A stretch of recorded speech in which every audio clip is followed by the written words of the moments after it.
السلام عليكم ورحمة الله وبركاته. بسم الله والصلاة والسلام على الحبيب المصطفى سيدنا محمد صلى الله عليه وسلم. تعالوا النهاردة نروح لدار السلام، بالتحديد من بيت إينو شاب عنده 27 سنة، بيشتغل في جيم. كل ما تجيله شغلانة بيرفضها لأنه هو شغال في الجيم ده ما بيجيبش أصلا فلوس، بيرجع لأبوه كل يوم وأمه يقول له ما بيجيبش فلوس. طب أنت ما دام هو ما بيجيبش فلوس قاعد فيه ليه؟ أبوه يقول له يعني أنت قاعد آكل نايم شارب وتقوم تروح الجيم وترجع ولا في فلوس معاك ولا في حاجة ولا بتصرف على نفسك ولا بتكون نفسك؟ مش هينفع يا ابني كده. شفتك شغلانة غيرها بيتعرض عليك شغل كتير وبترفضه. يقول له لا انا مش عاجبني الا الجيم، انا مش هشتغل اي شغلانة تانية. يخلص الجيم بالليل واخري يروح ينام، يوم تاني يوم الصبح الظهرية يقعد ساعتين في البيت وياخد بعضه ينزل على الجيم ومضيع حياته كلها على كده. دايما في خناقات مع ابوه وابوه يقعد يتخانق معاه لغايه ما اخر مره بقى ابوه طرده من البيت، قال له يلا امشي من البيت هنا ما تقعدش هنا لغايه ما اشوف لك شغلانه. ما تقعدليش كده انت، الشغله اللي انت شغالها دي ملهاش اي قيمه خالص ولا هيبقى ليك اصلا قيمه. يلا امشي من البيت. وراح طرده من البيت. خد بعضه وخرج من البيت واتصل بامه، ينفع كده اللي ابويا عامله؟ قالت له اقول له اعمل لك ايه بس؟ ما انت مش عايز تسمع كلامه، وبعدين كذا مره ينبهك ويقول لك ومفيش فايده فيك. طب دلوقتي انا اعمل ايه؟ انا اتصرف ازاي دلوقتي؟ قالت له خلاص روح عند عمتك، خد بعضك واطلع عند عمتك واحكي لها واقعد عندها شويه يوم ولا يومين. راح عند عمته نسرين. عمته نسرين دي عندها 41 سنه وارمله. دخل حكى لها كل حاجه، بقى يعيط وهو بيحكي لها. قالت له ما تزعلش يا ابني، انا هتصل بابوك واشوف ايه الموضوع وهدي الحال بينكم شويه. اتصلت بابوه، في ايه؟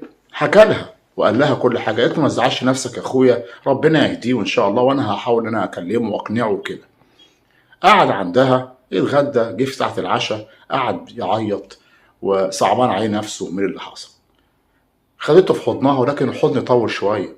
قالت له معلش يا حبيبي، يعني اعتبرني امك وابوك واختك وكل حاجه، وما تزعلش من اي حاجه وربنا يسهل ان شاء الله. والحضن طول. خدت الواد وراحت داخله بيه على اوضه النوم. وللاسف حضراتكم فاهمين الباقي بقى. ايوه حصل بينهم علاقه هما الاتنين. بعد العلاقه خرجت بقت تقول له ايه اللي انت عملته ده؟ إيه اللي احنا عملناه دوت؟ ازاي نعمل كده؟ ازاي مش عارف ايه ده؟ كده زنا محارم. قال لها مش انت اللي خدتيني يا عمتي لاوضه النوم وانا اللي خدتك؟ وانا عملت انا اللي عملت معاكي حاجه؟ انا برضو اللي شدتك على اوضه النوم ولا انت اللي شدت؟ اسكت اسكت، ما تفكرنيش، اقعد ساكت، ما تعملش كده تاني. انا مش عارفه دلوقتي اتصرف ازاي، انا اعمل ايه؟ انا ربنا اللي يعلم بيا دلوقتي. وبقى زعلانه وندمانه. وقاموا تاني يوم الصبح الاتنين بيفطروا مع بعض، ما بيتكلموش مع بعض. الغدا برضو ما اتكلمتش معاه، والاتنين عاملين زي ما كل الاتنين مش قادرين يتكلموا مع بعض، كانهم مخاصمين بعض. وجه ساعه العشاء، وساعه العشاء بقى يعني بيحلى الهزار والفرفشه زي ما بيقولوا. نسيوا كل الخصام اللي هم كانوا فيه ورجعوا تاني وعملوا نفس الموضوع بالظبط. لكن الوادي هو اللي دخل وخدها على اوضه النوم. وبعدها برضه عملت معاه نفس الكلام وزعقت له ومش هينفع كده وخد بعضك خد هدومك وامشي. جه ياخد هدومه ويمشي. وقالت له هتروح على فين؟ قال لها ما اعرفش هروح على فين. قالت له ادخل اقعد، اقعد لكن ما تجيش جنبي تاني ولا. وقعدت برضه ايه، تالت يوم حصل نفس الكلام. قعد على كده. هما الاتنين خلاص بقى. في الاول بتبقى كانها صدمه، والاتنين طبعا هي بتصدم وازاي ومش ازاي واللي هي قالته واللي هي عملته. ولكن استمر الموضوع على كده لمده سنه قاعد معاها و... والعياذ بالله بيعمل كده. وطبعا اكيد برضه اتصالح مع ابوه ولا حاجه وكلم ابوه ويروح البيت وكل حاجه، لكن خلاص بقى اقلمه ابوه ان هو اتاقلم على انه هو عايش عند ايه، عند عمته. هي قالت له هو عايش معايا وهو يعتبر كانه سند معايا في الشقه وانا ما بعرفش انام من غيره وكده. والراجل سابها وساب ابنه عندها.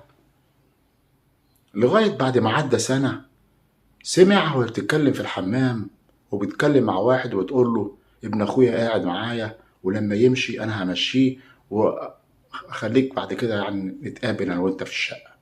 هو سمع الكلمتين دول اتجنن. عمل نفسه كأنه ما سمعش حاجة ودخل أوضة النوم بتاعته وقعد شوية وقعد يفكر ويعمل إيه. وتاني يوم خرج ورجع لقاها محضرة له الشنطة على الباب. قالت له بقى أنت لغاية كده كفاية بقى، روح عند أبوك وانا عن نفسي بقى مش هعمل العمل دي تاني، وانا تبت، وانا هعمل عمره، وانا وكده، اللي احنا كده لغايه كده حرام قوي كده يا عمتي. قالت له اه، خد بعضك بقى وروح عند ابوك وما تجريش تاني، معلش. وما حدش هيعرف اللي كان بينا طبعا خالص، انت عارف وفاهم. خد بعضه وراح عند ابوه. يومين ثلاثه راح لها، ما الراجل بقاله سنه رايح جاي عليها، يخبط عليها مش قادر يستغنى عنها، يخبط عليها تبص من عين السحرية، تقول له امشي احسن لك، امشي، لان انا قلت لك خلاص كفايه، وانت فاهم، ما تفرجش الناس علينا بقى، الناس هتسمع صوتنا بقى، اتكل على الله يمشي. مشي. مره تانية مره تالتة خبط، قال لها افتحي، ده ابويا بعت معايا حاجات ليكي. فتحت الباب، لقت المفاجاه ان هو راح بالسلاح وراح مديها 4 طعنات، وقعها على الارض وخد بعضه وجري. وهنا طبعا بعد ما ساح دمها،